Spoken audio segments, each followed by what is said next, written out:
de fondation, une élection de Louis Boisibeau. Une question sur ces chiffres quand même, parce qu'ils interpellent près de 126 000 migrants qui sont arrivés sur les côtes italiennes depuis le début de l'année, contre 65 000 au cours de la même période l'année dernière, fois 2. Donc, est-ce que ça veut dire déjà qu'il y a une crise migratoire, comme le disent les personnalités politiques d'extrême droite et de la droite?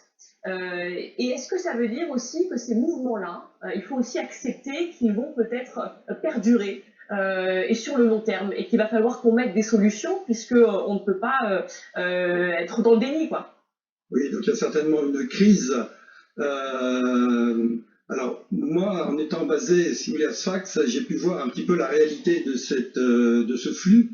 Et effectivement, on constatait que entre Sfax et Lampedusa, finalement, une certaine autoroute finalement de migration illégale.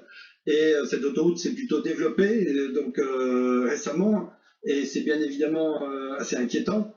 Pourquoi elle s'est développée? C'est la Tunisie qui laisse faire? Alors pourquoi ça s'est développé? Alors d'abord Sfax, comme vous aviez montré la carte, donc c'est d'abord le port le plus près finalement de Lampedusa, un tout petit peu au sud, et qui a simplement 180 km pour aller de Sfax à Lampedusa, ce qui signifie que les bateaux, quand ils partent à 5 heures du matin, à 10 km/h, peuvent arriver en fin de soirée donc à Lampedusa. Donc ça explique pourquoi la route tunisienne finalement au fil du temps s'est imposée par rapport à la route de Tripoli, sachant que Tripoli-Lampedusa c'est 300 km et on ne peut pas faire ça en une journée. Alors les Tunisiens ont réagi très fermement finalement, et notamment le président, Monsieur Kais Saied, au mois de février, en disant ça ne peut plus continuer. Et il a dit on ne veut pas que notre pays, on ne veut pas du grand remplacement de notre pays, et on ne veut pas que notre pays, qui est un pays arabo-musulman, devienne un pays africain. Alors ces propos en fait étaient soutenus par les Tunisiens, mais ont été un petit peu mal compris en fait à la fois par les Occidentaux et par les Subsahariens.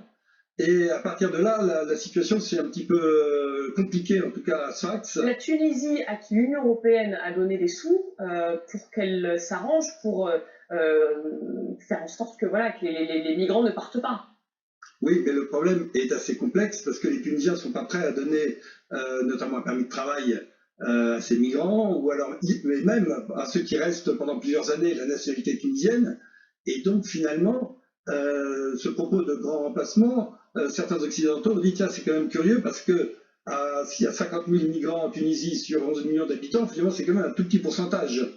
Et finalement, les Tunisiens sont un peu désemparés par rapport à l'importance de cette vague. Et effectivement, comme vous avez bien dit, ça serait dit du côté tunisien et du côté italien, et paradoxalement, le flux augmente. Alors, je voulais vous interpeller sur un point, Jean-Sébastien Ferjou. Dans ces migrants, ces personnes